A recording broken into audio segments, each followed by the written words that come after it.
Welcome, everyone. For those of you who do not know me, I think you all do, but if you don't, I'm Anastasia Sharton. I'm the Visual Arts Director at the Phipps Center for the Arts. Thank you for joining us this evening for an artist talk featuring 5 of the artists with work in the group exhibition, Heart Listening, Many Voices, One Planet. And now, without further ado, I'd like to introduce our moderator, Gloria Adrian. Gloria is a member of the Phipps Visual Arts Council and an artist with the What We Need Is Here group featured in the exhibit Heart Listening. She is a painter and collage artist who loves working with the figure and the natural world. Drawing inspiration from people and nature, Gloria's goal is to offer viewers images that reflect the magic and spirit of the world around us.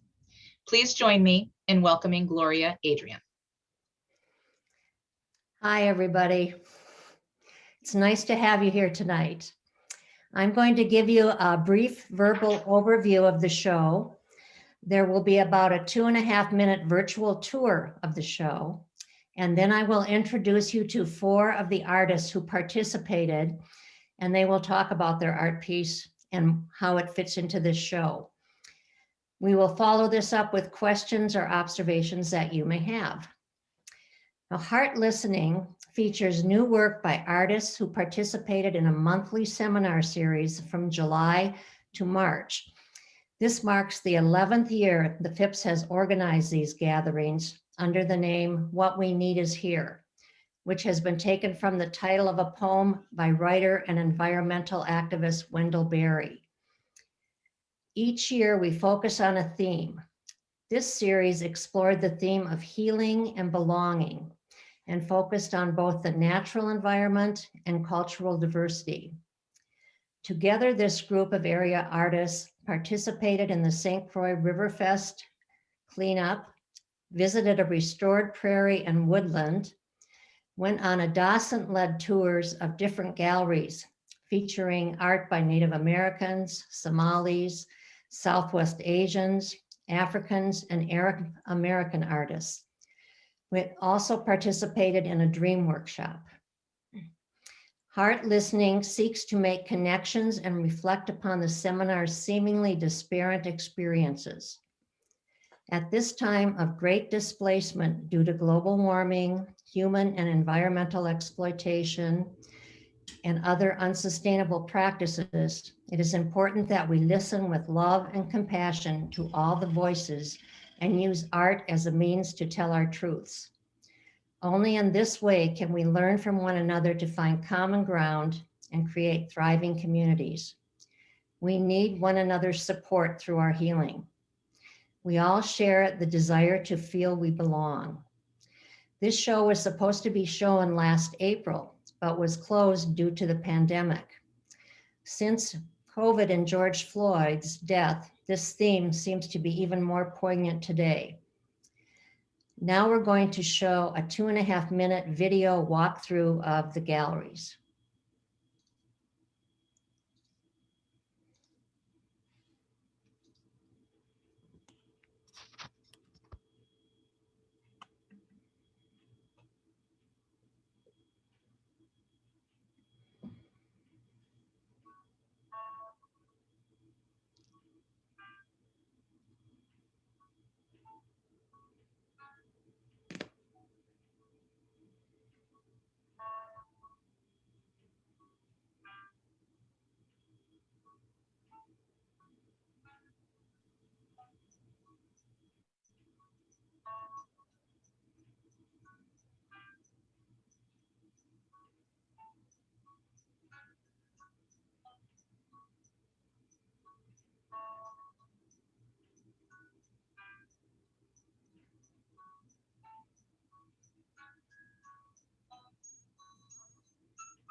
Now I would like to introduce you to Barb Bend. Barb is a fiber sculptor who loves the challenge of reusing items, especially beautiful fabrics. For her, art can reach out and beyond our limitations, discovering unexpected connections to others and the world we find ourselves in.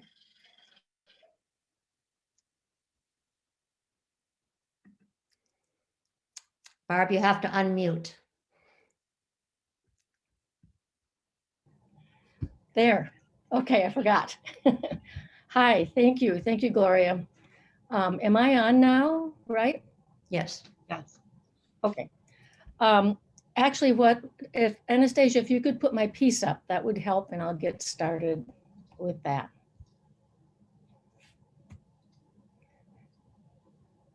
This piece is called Metamorphosis. And it's about, oh gosh, I was going to show you how big it was, but you can't see me. But it's about 30 inches tall. It's, you know, if you put your arms out, it's like big and round, about that size. And people ask me, so where did you come up with that idea? Or how do you know? Do you know what you're going to do at the end? So I can talk about a little bit about my process, because for an artist, it's the process. For me, it's the process of making art. For the viewer, you will look at the art and you view it and you see the end product. But as an artist, there's so many layers that happen as you're working on your art. This piece I particularly started with kind of a vague idea. I was thinking about vessels, and I was thinking about how vessels hold things and how they take care of things, and then how they deteriorate and they can fall apart like in nature. So I was really inspired to create this leaf-like vessel and I had no idea what was going to be in it, but I welded the form. And in welding the form, I wanted it to be open and light, but I was thinking kind of like the walnut shell. And so I welded the form, and in welding the form, I was thinking, oh, how am I put feet on it. And then in putting feet on it, it was kind of like I'm presenting it.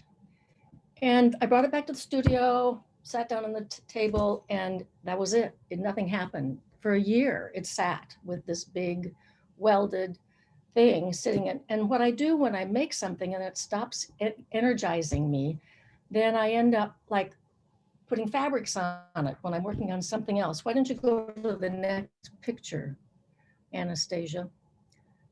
This is the back side. And so I wanted them to kind of open up to the middle, and I didn't know what was going to be in the inside, and I didn't know where it was going to go, but I did know I wanted it to be kind of like it was decaying, and kind of like a leaf that was where you'd see the veins on the leaf, and then there was openings. So there's openings in this.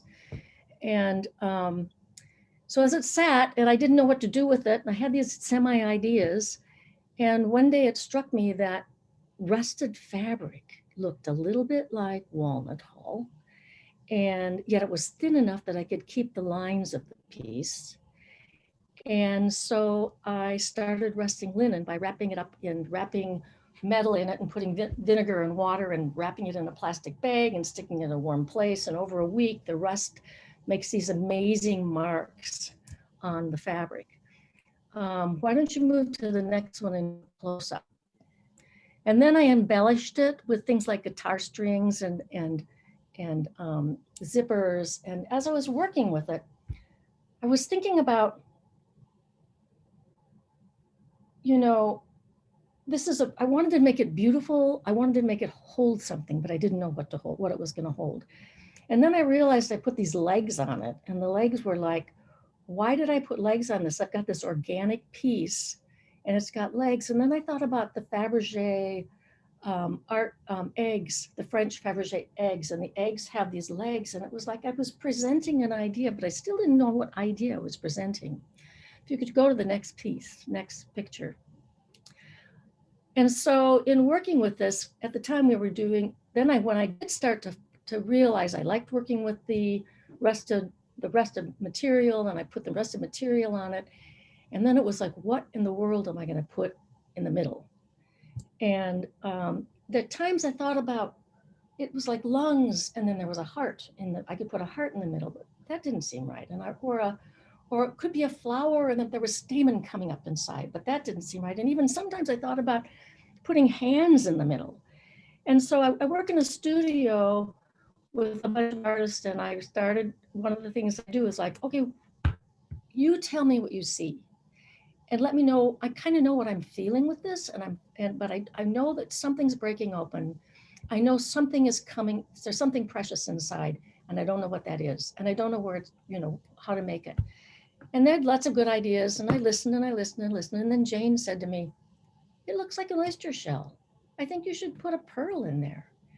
And I'm thinking, a pearl, and then it clicked.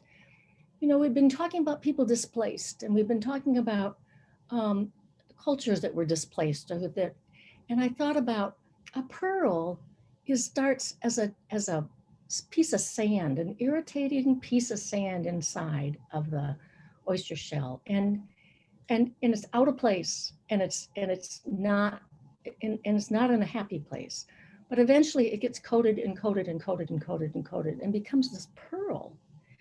It becomes this gem, and I'm thinking, I love the pearl. I didn't want it heavy like a pearl, but I started wrapping it with fabric and move to the next piece and then I decided it was really, what it was a chrysalis. And that pulled all of the ideas together with the chrysalis, which was like, this is a new beginning. I don't know what it is, but it's hopeful and it's new and it's beautiful, and it and the old is going away. The old is rotting away. And so in our heart listening, it's like when things are changing, and cultures are coming in and they're trying to fit in, and what they bring is this amazing gem. And I'd like to say that, that's my experience in the process of making this. Your experience as the viewer brings in a whole different voice and a whole different view, because you bring in your own, and you're bringing it into a product. And so when you see art and you say, well, what was the artist trying to do? And what was the artist thinking? You can ask that, but that isn't necessarily the right answer. The answer is what it means and how it communicates with one another and each other. So I think that covers what I wanted to say. Thank you. Thank you, Gloria. Thank you, Barb. Our next speaker is Cheryl Mapplethorpe. Cheryl is a former science teacher and Minnesota State Financial Aid Director for 32 years. She joined the Phipps group, What We Need Is Here, in 2015. Her art always tries to educate the viewer. Cheryl?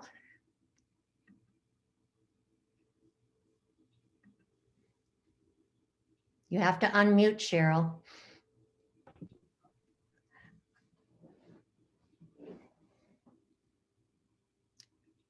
Cheryl, you have to unmute. You're muted.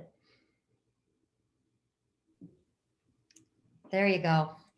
Can you hear me now? Yep. Sound like a telephone commercial. Okay, thanks, Gloria. As Gloria said, my name is Cheryl Mapplethorpe, and the name of my painting is The Secret. So Anastasia, could you put that up?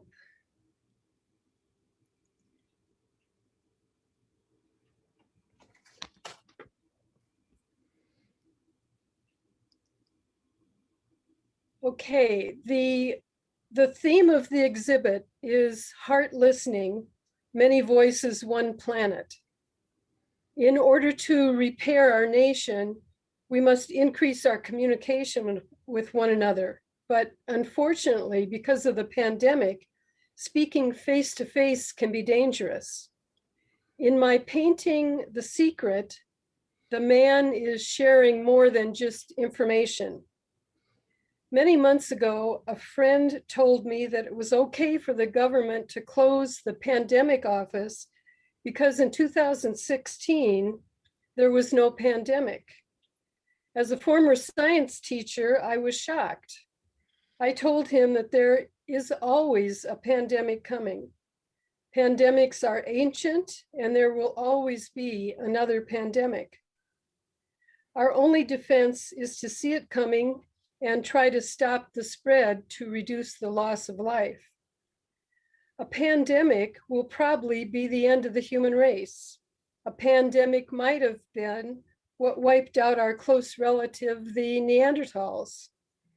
Pandemics were in our past and they'll be in our future. In this painting, The Secret, I wanted the person on the left to be someone from our past long ago. Maybe he's dead. Maybe he's a ghost.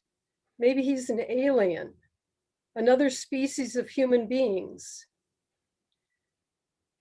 In order to make him look older, note that I made his ears bigger and his nose a little bigger. That's because cartilage doesn't stop growing. Your bones stop growing, cartilage does not, which is why older people have larger ears and larger noses. To indicate that he was from the past, initially I was going to paint him as Rembrandt would, with a darker background and his face sort of coming out of the shadows. But that was too hard to see, and so I made him lighter. But I still wanted him to be weird and mysterious. He's speaking to a woman who's from more modern times, and she's not very interested, ignoring her. But the secret is that as he speaks, he's covering her with COVID-19 virus. He's infecting her, and she doesn't know it. That's the secret. By simply being near her and speaking near her, he's infecting her. Perhaps he's killing her. That's how the pandemic works. Unless you're observant, you may not know that you're in danger until it's too late. A pandemic always starts out as a secret. Again, my name is Cheryl Mapplethorpe, and I hope you enjoyed my painting called The Secret. And on that happy note, Gloria, I'll turn it back to you. Thank you, Cheryl. Our next speaker is River Marie Erke. She has the heart of a poet and the eyes of an artist. She is currently residing in River Falls, Wisconsin with her cat, Nico. Creating is an essential part of her reality as water is to life.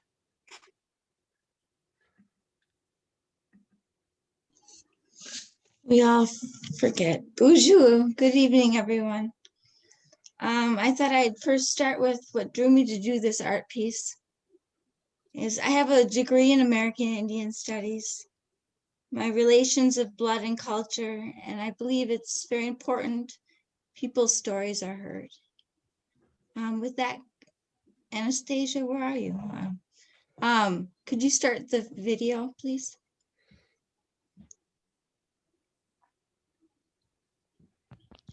My art piece is called You Will Relocate.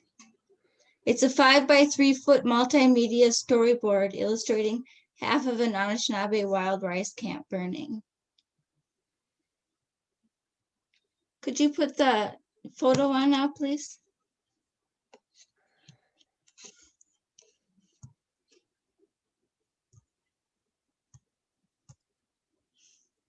The scene is set in September 1930. The camp is empty.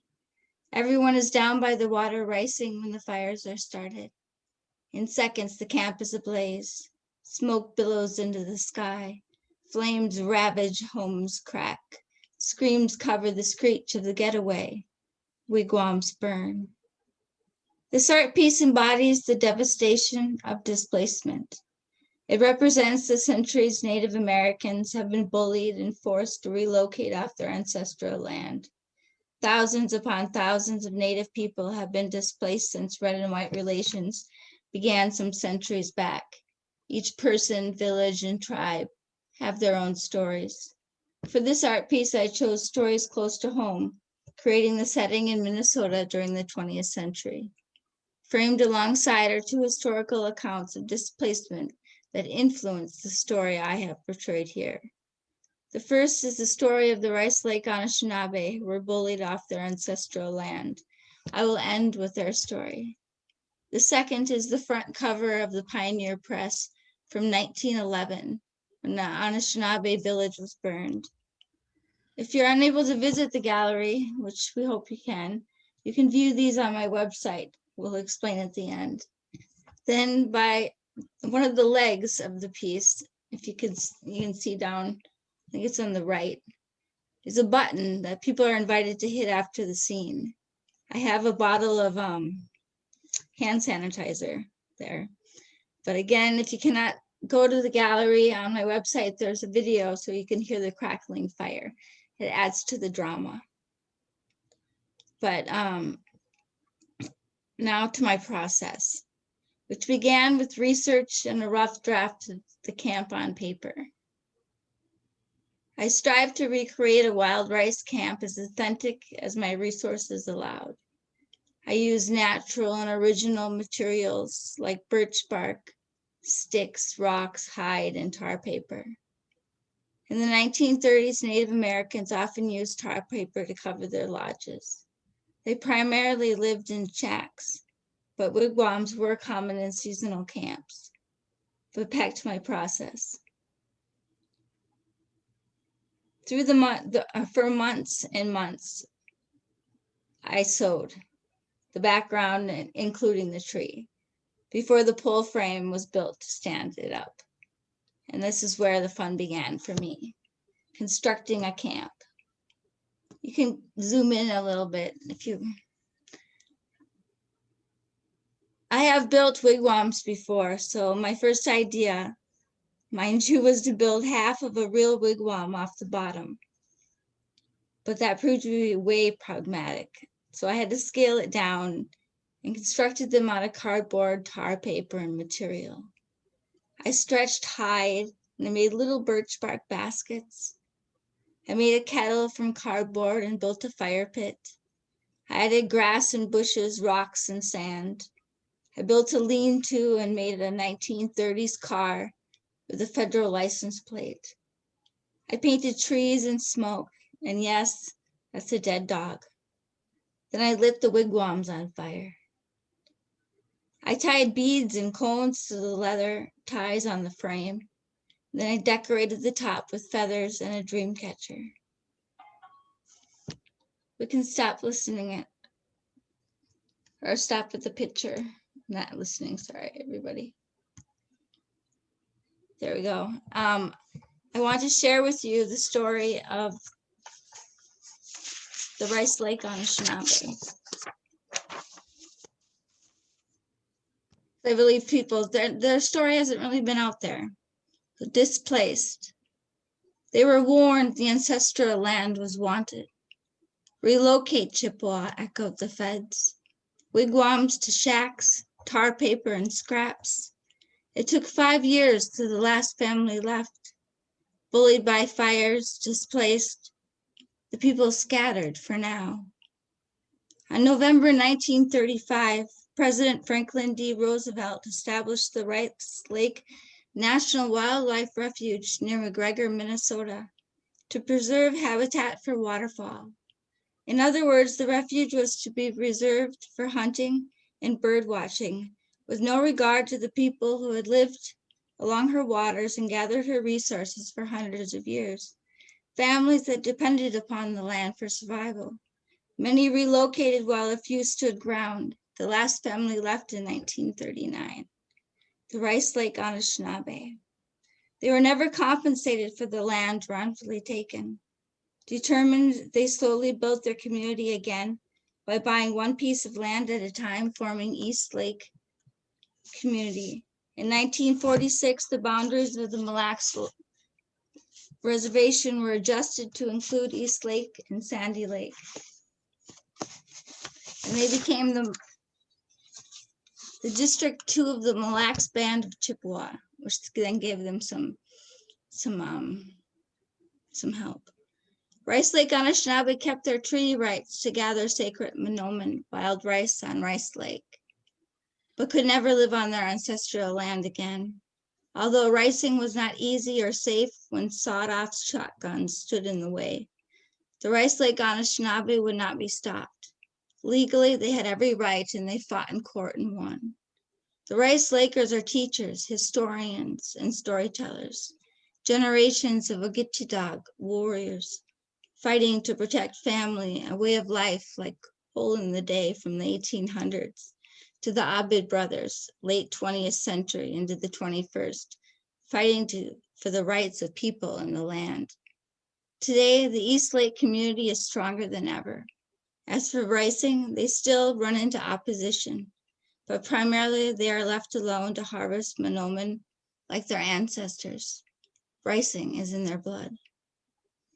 To view the historical accounts on my website, go to rivermaria.org.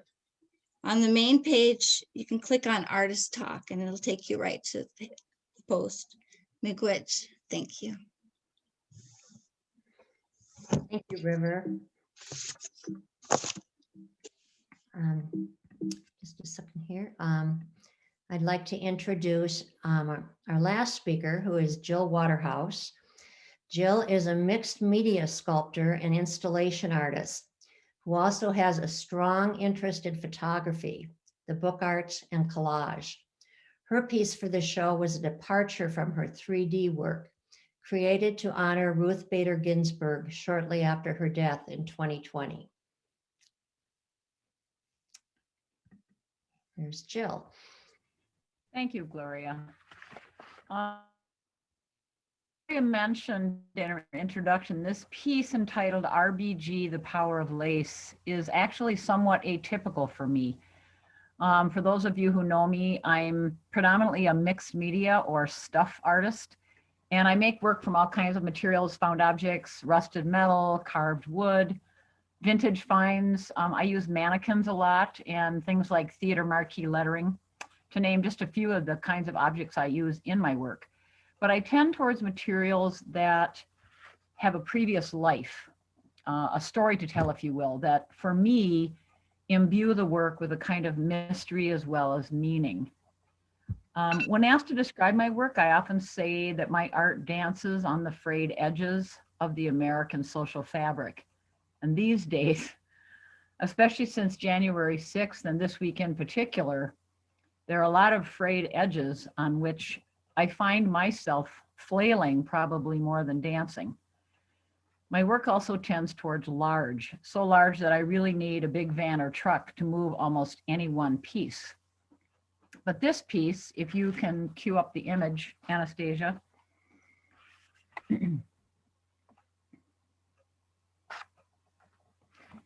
This piece about Ruth Bader Ginsburg, and this is the original in the frame. I didn't take this photo, someone shot it in the gallery. That's why you're seeing the reflection. But this piece is more like the woman herself, quiet, dignified, but with an intensity that belies its small stature. Can you go to the next one? Anastasia, can you go to the next slide? Ironically, the piece originally came out of a challenge from the director of Art to Change the World, Barbara Bridges, after Ruth Bader Ginsburg's death on September 18th, 2020. The challenge, as she put it out to the community, was to create a piece to honor Justice Ginsburg and her legacy on the court. And my answer to that challenge was this piece, RBG, The Power of Lace, a feminist approach to the task, to be sure. And though not a strident woman, Ruth Bader Ginsburg was one of the most powerful and prominent feminists on the court and off the court. Known as Notorious RBG, she was a jurist of unparalleled integrity, intelligence, and, as I like to think, sass. Though tiny in stature, she became a larger-than-life icon and hero, not just as a jurist, but of popular culture. And her famous lace collars, which I'll talk about in a minute, proudly acknowledged her gender, but she also used them to proclaim her court opinions and to, as she said, expand ever so slowly and deliberately, in the same way she did the law, the landscape of our understanding. And it is with these characteristics in mind that I base this piece about her. So I'm just going to talk about the piece a little bit. And I'm sorry it's sort of light here. The background is actually pitch black. It's a velvet paper. And my original intention was to have a jurist's robe, the fabric from a jurist's robe, as that background. And I actually managed to secure a judge's robe from a friend of mine who's a judge. But unfortunately, the fabric was not cooperating. And I also found that I just could not take scissor to that robe. So I decided that when I have a larger space to install the piece, I'm actually going to install it with the robe as a curtain for the framed piece. So it'll kind of surround the image. This photo actually came from Bune. It was in the paper and it was an arc like that. And I just thought it was an incredible view of her and a beautiful portrait. And then the image of the man behind her was actually a drawing of an older white man. I believe it was Longfellow, the poet. And I thought he looked like a jurist. So I replicated 9 of him, or no, 8, excuse me, to represent the 8 other jurists on the court, because generally throughout the history of the Supreme Court, been men, and that's changed somewhat in the present, but actually were most men. And I kind of wanted them to be surrounding her in a way almost claustrophobic. And then I used the lace as a collar, and the of the lace to go around her as though she is bringing the sun to the court. Because to me, when she came to the court, it changed everything. And then, like I said, I put it on a background of black velvet paper. So when you see it in person, it has much more of a velvety texture than the flat black you see there. But you know, what truly set her apart from so many others who came before her was her doggedness towards justice. And also her ability to follow a concept in a court case through for decades. She would actually plot where her court cases were going so that people didn't even see her coming, which was so amazing to me that she had the foresight and the ability to do that. And she did it for people who had no power themselves. And the other thing about her was her ability to listen, empathize with others, even those with whom she vehemently disagreed. In fact, her best friend was another jurist on the court with whom she probably never had a single opinion in common. The thing that I think I most admire and why I chose for this show was, I call it her heart listening, because it changed. Oh, sorry. I think I'm getting unstable, you guys. I'm going to turn my video off so you can hear me better. Sorry. Her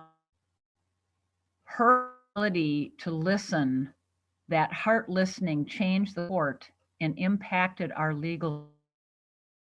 She was just healing many damaged and marginalized populations, including women, people of color, LGBTQ, and immigrant communities. And that concept of heart listening, the theme of our show, actually came from an artist friend and former protege of mine. Her name is Anne Kleinhens. It is how she describes her process and her art. And when I mentioned this term of hers, the group seized upon it as the perfect metaphor for this show during the lockdown year of 2020 and all that's happened. For me, heart listening is very much a process of attuning oneself to one's own interior landscape and then expanding outward with compassion to make connections to the people, places, and events, both natural and man-made, that are shaping our world today.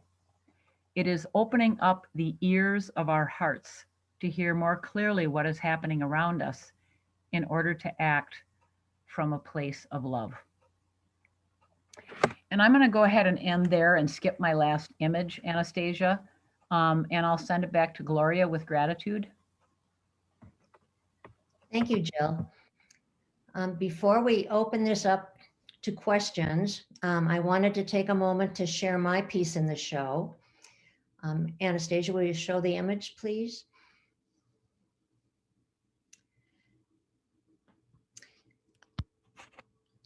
In One Planet, Many Voices, I show the world filled with diverse people, each having a unique voice and a connection to each other. The people of this world all have disparate experiences and distinct convictions, but I believe that listening and connecting to each other brings the world toward harmony. As a whole, throughout this exhibit, Heart Listening, it is our intent to capture the voices and strength of people as they navigate the world. And now we'll go to any questions or comments people may have. And as I go to the chat room, I've only got one question, and it's to Barb. Is the idea of extensive dialogue with the art piece that is reflecting on the work as it evolves new to you in how you create art? No.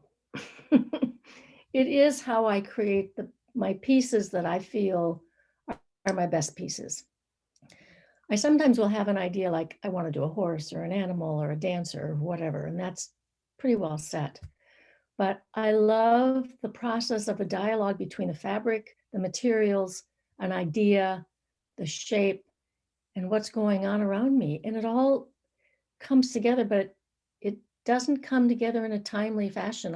I have a piece right now that's a vessel that's been sitting half done for a couple years. And I was just thinking there's a melding time that happens that the piece kind of says, okay, this is it. This is what I want.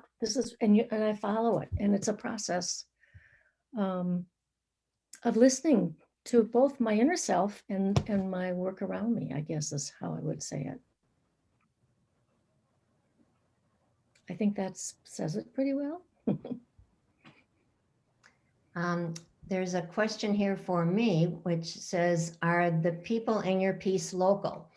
The people in the piece are people that I know, their families, friends, acquaintances.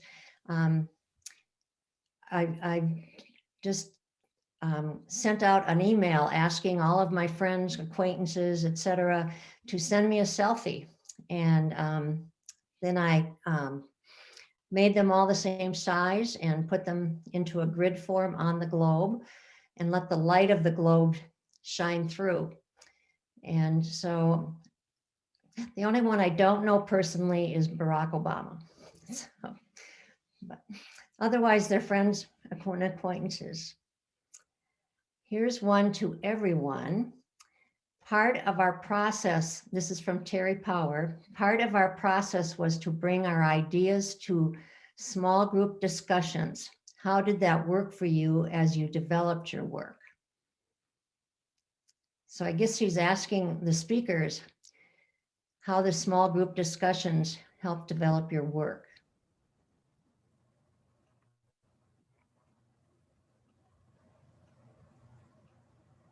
I'll speak to that, Gloria. Okay.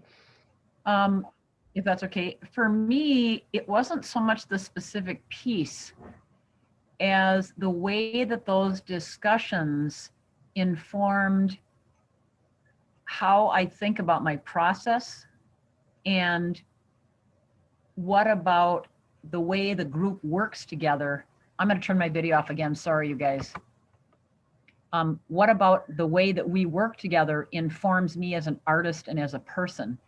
And I found that those group discussions always helped me go deeper, you know, and allowed me to, or maybe forced me, if you will, to take time and really let myself sit with the piece. I loved when Barb described, you know, how she did her piece, because that's normally how I work. You know, it's this constant discovery and questioning and wondering, and then all of a sudden it just starts coming together. And by opening yourself up to the other people in the group, things start to fall into place. And that's always the process for me. And I appreciate that our group does that for each other. And Jill, you had your hand raised. Do you have more to say? No, I just raised my hand to answer that question. Sorry, Okay. maybe that was confusing. I apologize. My internet is unstable, so if I turn the video off, it makes the sound generally better. Okay, now this is to Booze Who River. Can you comment more about how this story revealed to you a connection to the original people in this part of the world? It was Boujou. Boozhoo. And it's Boujou. from Magwitch. No, no, No? it's from Sukatas, Boujou River. And then at the end, I said, thank you, Magwitch. Ah. What was the question again? Can you comment more about how this story revealed to you a connection to the original people in this part of our world? Why the heart listening? Why I felt connected to that? When we were going around to hear the other people that had been displaced when we went to the Somalian Museum in Minneapolis, I thought of how it happened here. And it happened in the 20th century, and nobody really, nobody was really aware of the story. And I that doesn't, it's, people don't talk about that a lot of Native things very much. And so I just wanted to, that's just immediately the first thing I thought of what I was going to do was that, because I do it kind of a little different than Barbara and Jill is I'm a picture maker. I think my friend Leslie is kind of like me, and the pictures come in my head and I create them to the best that I can. So yeah, did that answer it? Okay. And the next question is to me, what is my image printed on? And I had it printed on a sheet of aluminum so that the shine of the aluminum would shine through as the shine of the world, the light of the world. Oh, There any other questions or observations?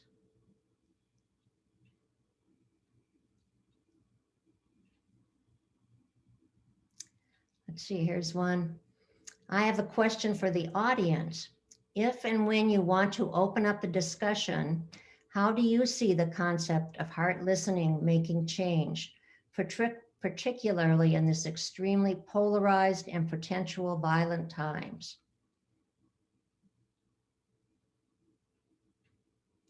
Has hearing our discussion here helped you to know ways to heart listen? And if people want to, if you want to respond to that, since the question was asked to the audience, feel free to unmute yourself as you doing that too. It looks like Sylvia's raised her hand if you want to unmute yourself and join in. Sylvia Archer, I live up by Ellendale. Teresa Harzma invited me to join in.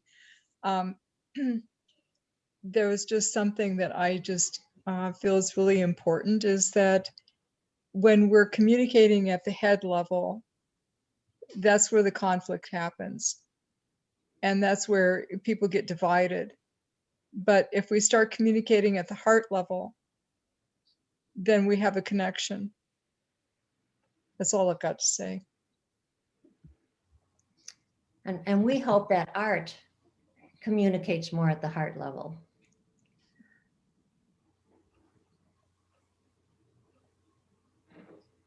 Let's see. I have one question or one observation, and that is to Mapplethorpe. I forgot your first name now. Carol. Carol Mapplethorpe.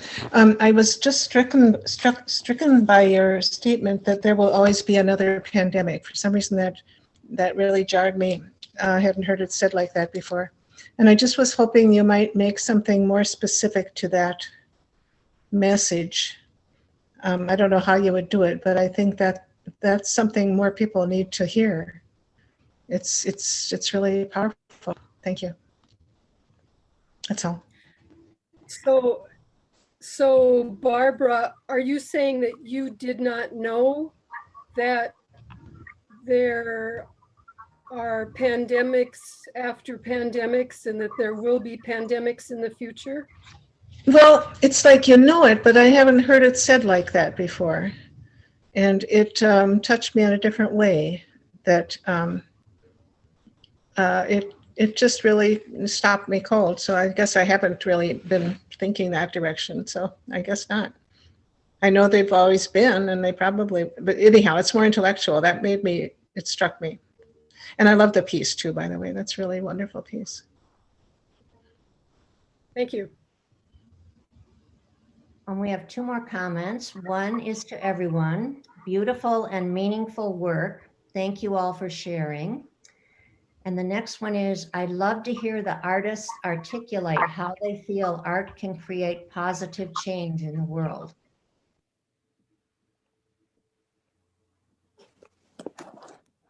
River.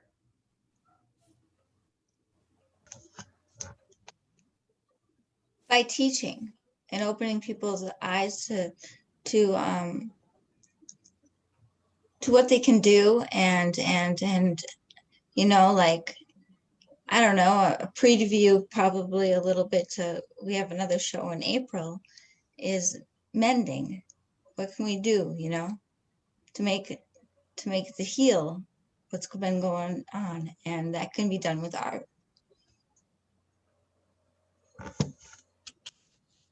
Sarah Church, you have your hand up. Yes, I just wanted to pick up on a couple of things that have been said. One is that I think all of these pieces of art have really touched me tonight and you know, touched my heart. I think it's just amazing. The other thing is that with regards to Cheryl's piece, I couldn't help but see Adam and Eve, maybe an old Adam and a modern Eve, that kind of ties the whole pandemic thing together, you know, like she was saying, it has been here forever. And that painting really brought it to me. So, I mean, thank you to all of you for this wonderful event in which we can sort of peer into your own processes. I really loved it. Thank you.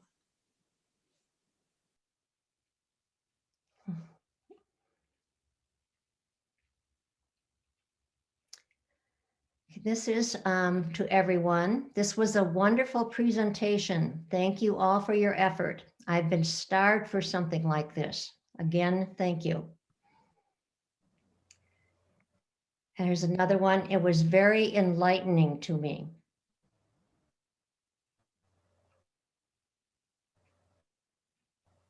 Gloria, I'd speak, if my internet will hold, I'd speak to the question that was asked about, no, my brain just went dead there for a minute, sorry. How can art repeat create the question again. positive change? Oh yeah, sorry. I was there and then I flitted off for a moment. I think there are so many ways that art functions in our culture. And as someone who lives 6 blocks from where George Floyd was killed, I can tell you that art has been performing a really critical and beautiful function on the corner of Chicago and 38th. And within about 2 blocks of that area, there's a painting of George Floyd that's probably 10 feet high. They had to airlift it in, I think, like with a helicopter. And it's this simple representation of his face in black and white. And the power of that painting is so arresting. You literally cannot walk by it without looking at it. And it speaks to the tragedy of what happened.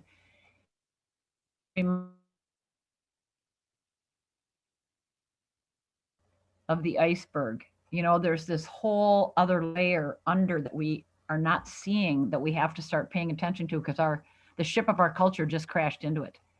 And all of the art that's been left behind. A friend of mine just sent me a hand-carved wooden heart today, and he said he wanted me to have it, and that he one over to the George Floyd Memorial. And I know if I was walking around that and I saw that little heart and knew that it was handmade, there's something about seeing art at a tragedy that reminds us of who we are, of our humanity. And, I don't know what the potential of art is right now to heal this incredible rift. I don't know how many of you were watching the trial today, but I saw things I'd never thought I'd see in my lifetime. And some of them I had not seen in previous news coverage. And it was not only horrifying, it was frightening at a level that I just had not experienced previously. So, my hope is that we as a group, because I think most of the people that are on this talk right now are artists, can figure that out. How do we speak from our heart? How do we use our brains and our hands to reach across this enormous divide and try to help make a bridge that we can all walk across and stand in the middle of? Because it's a scary thing. And it really has me feeling saddened. I'm not going to say hopeless, because I do feel hope, but it has me feeling deeply saddened.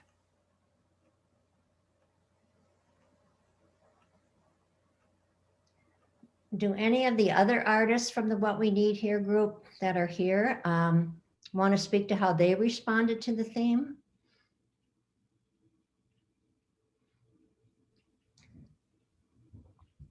Barb? I like to kind of dig into difficult ideas and themes, and I like to kind of dig deep and see what I can find. But what I find it over and over again is hopefulness. And I think that is what art can offer. I mean, if you can start to see the beauty that actually is around us every day, art helps us do that. The color, the shapes, the sounds. And it's a way of communicating without words. And then you take it and it's yours, and it moves you. And I feel like we undervalue that sometimes in our hurried life. And I think with the pandemic, there's been a lot of time to be quieter and slow down a little bit. And I just think that there's so much we can enrich our lives so much that our culture needs to slow down and realize that, and grow from the benefits of it, I guess, is my thoughts.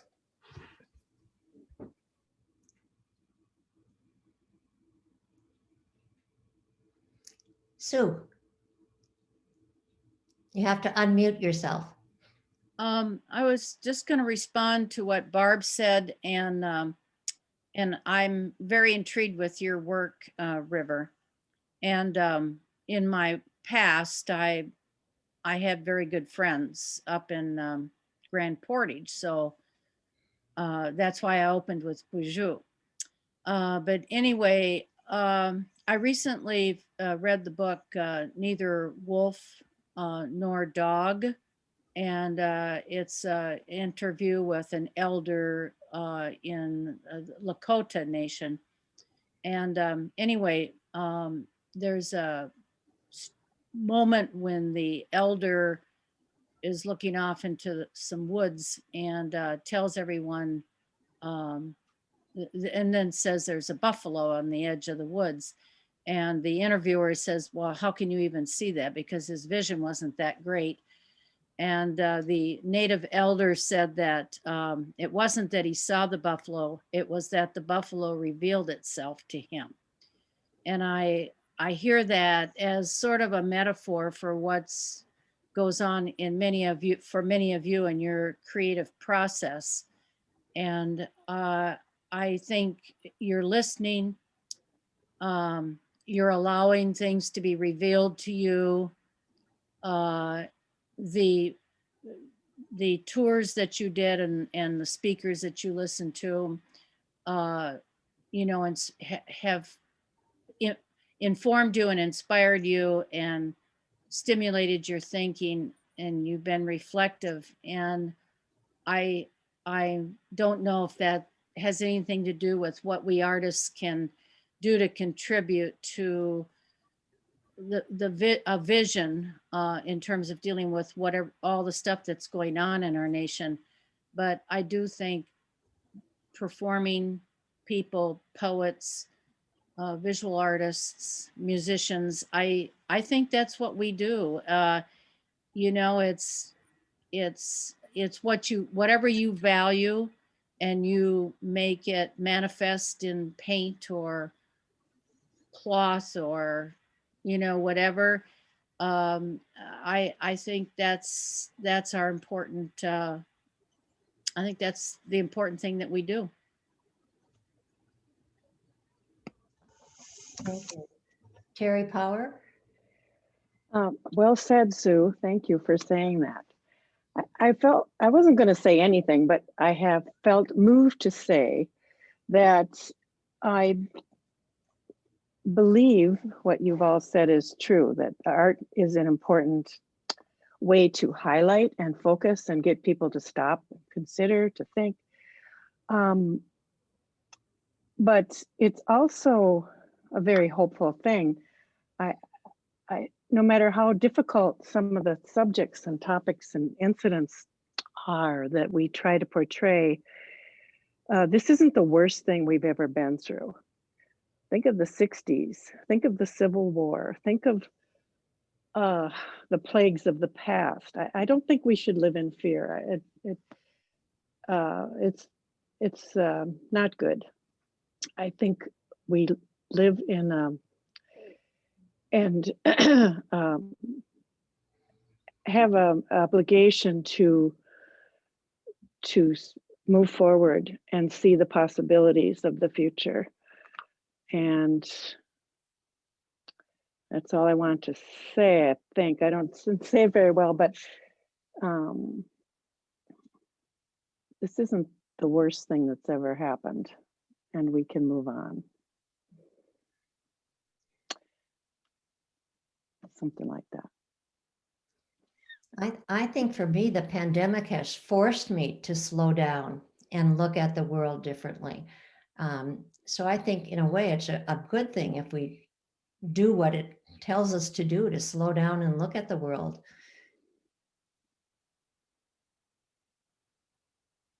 Deanna. Well, I also think that making the work as an artist in this selfish way, like it's healing.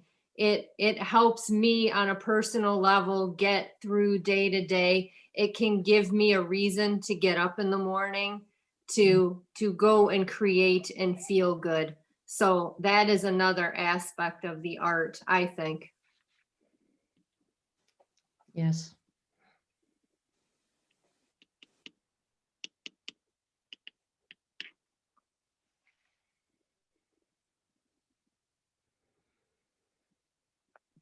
Little mini benedictions, I'd say.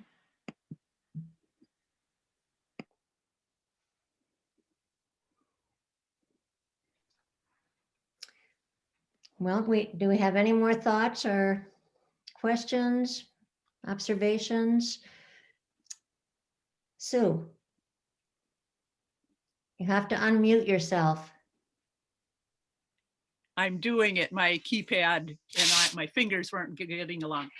I just wanted to compliment people and say, I think it's one of the stronger shows we've had, because sometimes we get I don't know, and I don't know if it's the theme or not, but I was taken by almost everybody's work. It was strong and interesting, and you know, you want as an artist to ask questions, and you want your piece to ask questions of the viewer. So just thumbs up and congratulations, everybody. I think it was a really good show. Not that it was good because we pushed it out a year, but it worked out quite well. Yes, I agree. I have to honestly say that if it would have been last April, I wouldn't have been done. That having that long time is what made it so I could finish it. It made me think a lot more about it. You know, instead of rushing to get a piece that matches this, I had a long time to ruminate while I was working on it. I didn't have to rush it. I'm going to be shallow here right now. How Jill is frozen on my screen looks like the horrible horned man during the insurrection, the guy that has to eat organic food. So he looks like she's got the buffalo, how her head and her hair is with her room. That's all I'm going to say. I'll shut up now, but it's just art and politics and everything are just too wound up these days.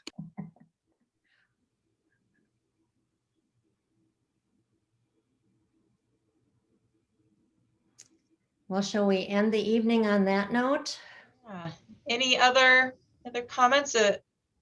Last chance here for people to chime in. Again, I want to thank everyone and thank you, Gloria, for moderating this conversation. You did a really marvelous job. And thank you to our presenters as well for all the time you put into thinking about what you were going to say and for meeting with me to do the run-throughs with it all. And thank you to everyone who joined us for this conversation.